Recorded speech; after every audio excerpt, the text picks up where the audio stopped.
बिहार में आज पहले चरण के लिए पर्चा वापस लेने का अंतिम दिन है, लेकिन महागठबंधन में सीट बंटवारे को लेकर तनातनी खत्म नहीं हो रही। आरजेडी ने 143 उम्मीदवारों की लिस्ट जारी कर दी। मतलब यह हुआ कि यह तय हो गया कि आरजेडी 143 सीटों से कम पर लड़ने को तैयार नहीं है। पिछले चुनाव में आरजेडी 144 सीटों पर लड़ी थी और इस बार आरजेडी ने 143 सीटों पर अपने उम्मीदवार उतार दिए हैं, लेकिन वो उम्मीदवार सीट बंटवारे से पहले ही उतारे हैं। मतलब यह हुआ कि दिवाली पर कैंडिडेट बॉम्ब फोड़ दिया है आरजेडी ने। अब यहां 143 सीटों के लिए अपने प्रत्याशियों की लिस्ट जारी कर दी है।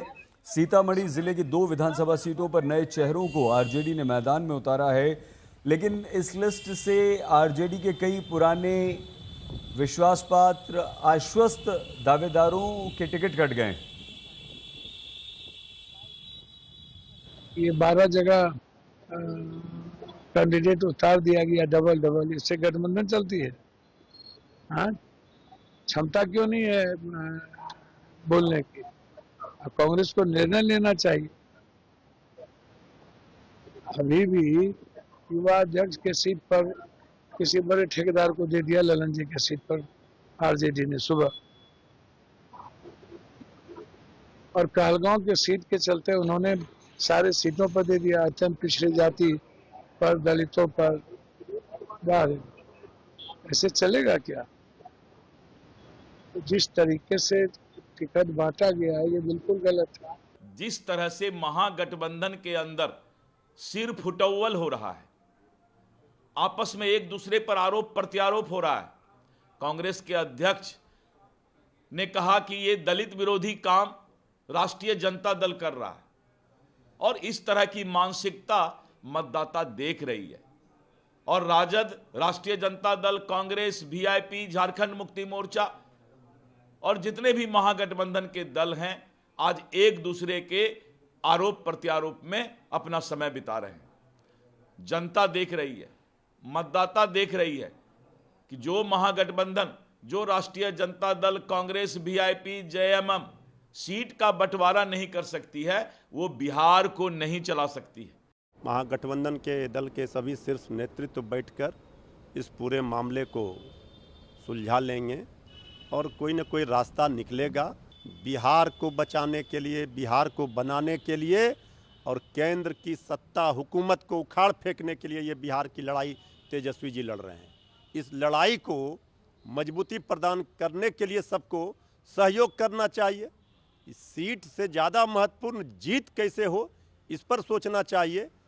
ये लड़ाई मुकाबला बिल्कुल साफ है, बिहार की जनता तेजस्वी यादव जी के साथ है। अब तो आप उसको गठबंधन नहीं बोलिए तो ज़्यादा बेहतर होगा। काहे का गठबंधन भैया? जो लोग एक दूसरे को ठगने में लगे हों, 36 से अधिक स्थान जहाँ पर दोनों लोग आपस आमने सामने हों, उसको गठबंधन करते हैं। मैंने शुरू में कहा था कि जिस गठबंधन की न नीति स्पष्ट हो, न नियत स्पष्ट हो और जिसका न नेतृत्व स्पष्ट हो, वो भी गठबंधन निजी महत्वाकांक्षा के भेंट चढ़ेगा। आप मेरा पुराना बयान निकालिएगा, देखिएगा, मैंने जो कहा था वही आज हो रहा है। तेजस्वी यादव महत्वाकांक्षी व्यक्ति है, अति महत्वाकांक्षी है। कांग्रेस कभी गठबंधन को मानती नहीं है और बाकी को कोई कांग्रेस के इर्द गिर्द कोई गठबंधन पनपता नहीं है। तो ये तो पुराना इतिहास रहा है। तो ऐसे गठबंधन में कहाँ से बनेगा जहाँ ठगने की परंपरा बनी हुई है? ये महागठबंधन का अंदरूनी मामला है, लेकिन राजनीति धन बल के हवाले हो रहा है, यह चिंता का विषय है।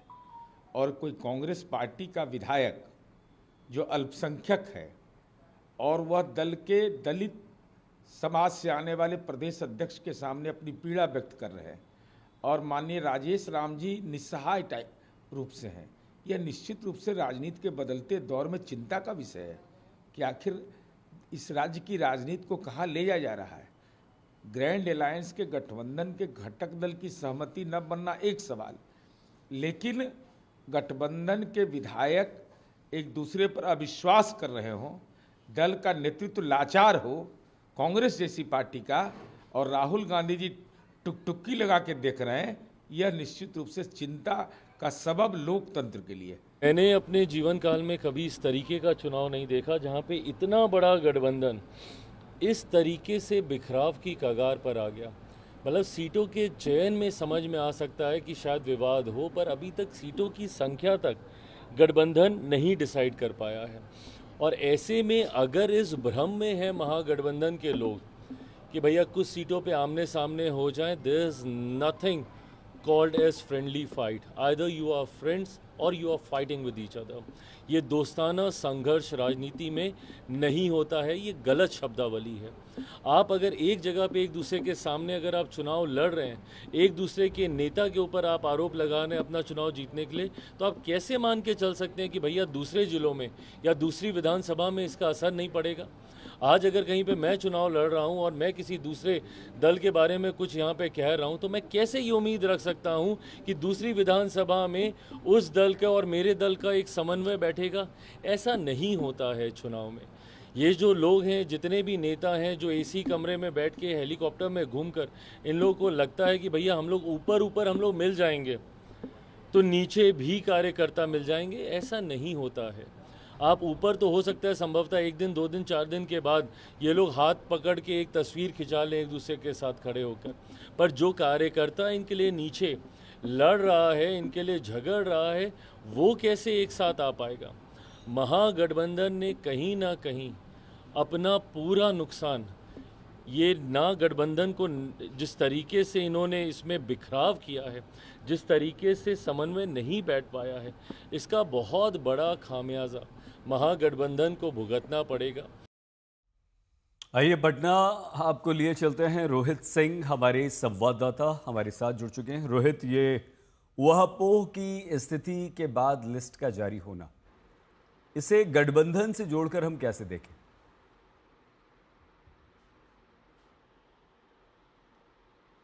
देखिए सईद, 1 घंटे के बाद दूसरे और फाइनल चरण का जो चुनाव होना है 11 नवंबर को, उसके नॉमिनेशन का समय समाप्त हो जाएगा 3 बजे। तो और ये ऊहापोह से ज़्यादा आप ये समझिए कि किस तरीके का झगड़ा, किस तरीके की खींचतान, किस तरीके की तनातनी जो है वो देखने को मिल रही है महागठबंधन में। और अभी तक हम लोगों ने जो आंकड़े और कुछ सीट जो हमने नज़र डाली है, तो कम से कम 9 ऐसी सीटें हैं जहां पर महागठबंधन के प्रत्याशी एक दूसरे के आमने सामने हैं। आज आरजेडी की जो है लिस्ट आई है, फाइनल सूची 143 की, सीपीआईएमएल का आया हुआ है 20 सीटों पर, कांग्रेस भी 61 सीटों पर लड़ रही है, बाकी सीटों पर वीआईपी और लेफ्ट है।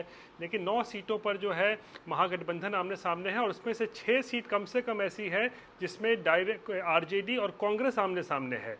3 सीट ऐसी है जहां पर सीपीआई और कांग्रेस आमने सामने है। यानी कि आप समझ लीजिए कि 9 सीटें पर अगर आप फ्रेंडली फाइट भी आप कह लेंगे, तो अगर ये दोनों आपस में लड़ेंगे तो जाहिर सी बात हो सकता है कि तीसरे को इसका फ़ायदा मिले, एनडीए को इसका फ़ायदा मिल सकता है। और ये भी दिखाता है कि किस तरीके से महागठबंधन के जो घटक दल हैं अपनी दावेदारी छोड़ने को तैयार नहीं थे किसी भी सीट पर जहाँ जहाँ आमने सामने की लड़ाई हो रही है।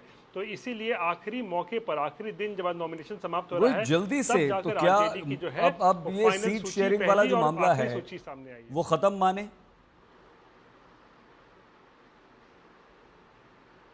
हाँ बिल्कुल, अब मुझे लगता है कि ये जो पूरा बवाल चल रहा था, कौन कितने सीटों पर लड़ेगा, सीट डिस्ट्रीब्यूशन कैसे होगा, कौन कौन से सीट से लड़ेगा, ये लगभग जो है ये मामला अब सुलझ चुका है। और 3 बजे का वक्त जब मैं बता रहा था, एक घंटा और बचा है। आज नॉमिनेशन जो है वो समाप्त हो जाएगा बिहार विधानसभा चुनाव के लिए, दो चरण में होने वाला है। और उसके बाद अब आप देखेंगे सब मैदान में उतरेंगे। लेकिन ये महागठबंधन के लिए अच्छी खबर नहीं है कि अगर 9 सीटों पर वो आमने सामने खुद ही आपस में झगड़ा कर रहे हैं, आपस में ही उनकी लड़ाई होगी, तो जाहिर सी बात है ये उनके लिए शुभ संकेत नहीं है महागठबंधन के लिए, और इसका फ़ायदा एनडीए को मिल सकता है। बहुत धन्यवाद आपका रोहित सिंह, हमारे संवाददाता पटना से हमें जानकारी दे रहे थे। तो बिहार में टिकट को लेकर घमासान छिड़ा हुआ है। जिनके टिकट कट गए हैं या जिन्हें टिकट नहीं मिला है, ऐसे बहुत सारे नेता हैं। अब ये लोग हंगामा कर रहे हैं और आरोप प्रत्यारोप का एक गंभीर दौर शुरू हो चुका है।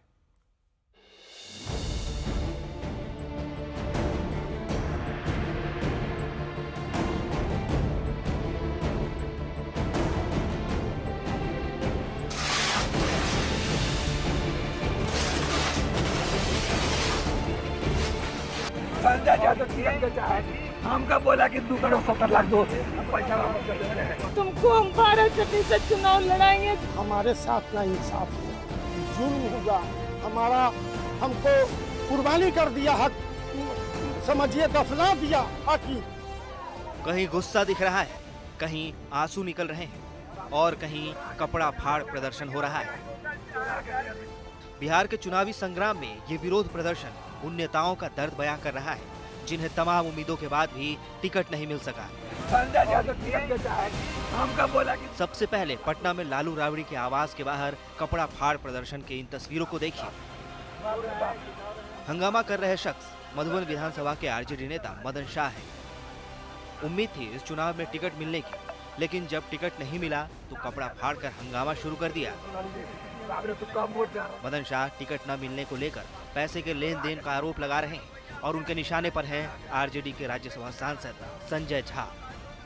उधर बाराचट्टी विधानसभा सीट से टिकट नहीं मिला तो शिकायत लेकर आरजेडी नेता उषा देवी राबड़ी के आवास पहुंची और अपनी बात कहते कहते भावुक हो गई। उनकी आंखों से आंसू आ गए। कहेंगे जो पैराशूट से आए और ड्रोन कमरा से लेकर टिकट लेकर उड़ गया, उसका अफसोस है मुझे। कच करता मेरे जैसे गरीब आदमी को टिकट नहीं मिला। हम 2005 से भैया, 2005 से 20 साल से आज तक मुझे एक किया गया था पार्टी की तरफ से। तेजस्वी भैया 2 दिन पहले बोले हमसे कि टिकट यही रुको तुमको मिलेगा। बिहार के मोतिहारी के आरजेडी नेता अक्षय लाल के समर्थकों ने जमकर बवाल किया। टिकट न मिलने से नाराज समर्थकों ने तेजस्वी का पोस्टर तक फाड़ दिया। गुस्सा, नाराजगी या विरोध सिर्फ आरजेडी में ही नहीं और पार्टियों में भी टिकट न मिलने का गुस्सा दिख रहा है। शिवहर से जेडीयू के 2 बार विधायक रहे कुर्बानी कर दिया। इस बार टिकट नहीं मिला, समझिए दफना दिया। बागी तेवर अपना लिया। मैं ईमानदार हूँ और ईमानदारी से जनता का सेवा किया और 5 साल एकदम ईमानदारी से मदद किया हूं और हमको आश्वासन दिया गया से सिंबल आपको मिलेगा और सिंबल के लिए सीएम हाउस से कॉल आया। हम गेट पर गए और गेट पर हमको आधा पौन घंटा रोक दिया से भी मैसेज नहीं आया है जब तक खरीद फरोख्त का काम हो गया। बिहार में नामांकन का आज आखिरी दिन है। लगातार प्रत्याशियों की लिस्ट आ रही है और इस बीच विरोध हंगामा भी दिख रहा है। आज तक ब्यूरो।